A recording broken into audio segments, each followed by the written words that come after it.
I had a hockey ball hit him in the index finger of the left hand, which is here. And make a fist, Ronak, on the other side. It makes the fist here symmetrical. It makes the fist here asymmetrical. Extend, and then flex, make a fist. And it's a bit tender, and you can just feel a little ossicle or a prominence there.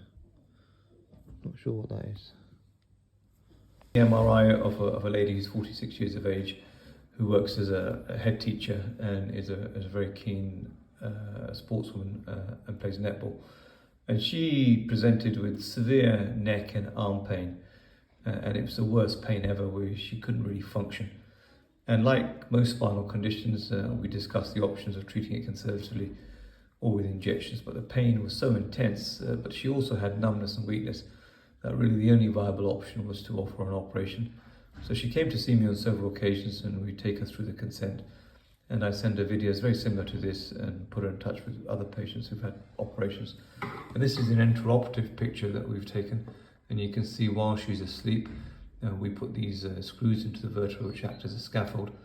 And then we take this disc away, which decompresses the spinal cord and relieves the pressure off the nerves.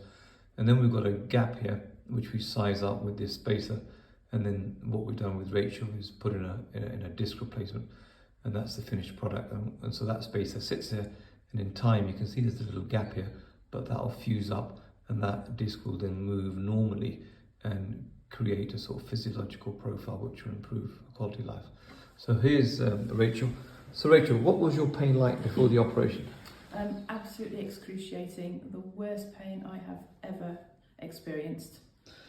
And could you do anything to relieve the pain? Not really. I ended up taking a lot of medication to try and relieve the pain and walking around on a very wonky angle. But no, it was excruciating. And even all the drugs you're taking was not helping? Not really, no. Yeah.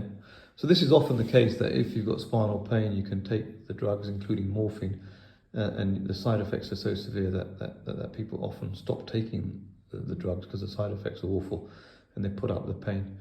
And then you also had some numbness and weakness in your hand. Yes, so I had numbness and horrendous pins and needles in my hand and down my arm, and pain down my shoulder blade and to touch my arm as well, and weakness in my arm where I couldn't, to the point where I couldn't drive actually. So in terms of the relief, when did you notice a relief of pain? So instantly, when I woke up in recovery, the pain had already gone from my neck. Felt slightly odd down my arm, but instant pain relief. Yeah. So that's often the case if you've got severe nerve compression either in your neck or in your back. You have the patient wakes up, the pain is better. But then once the pain goes, the patient then notices the numbness and weakness, which represents the nerve damage. And indeed, that's what Rachel's complaining of, a little bit of numbness around the arm and the weakness. And hopefully with physio and rehab, this will continue to improve.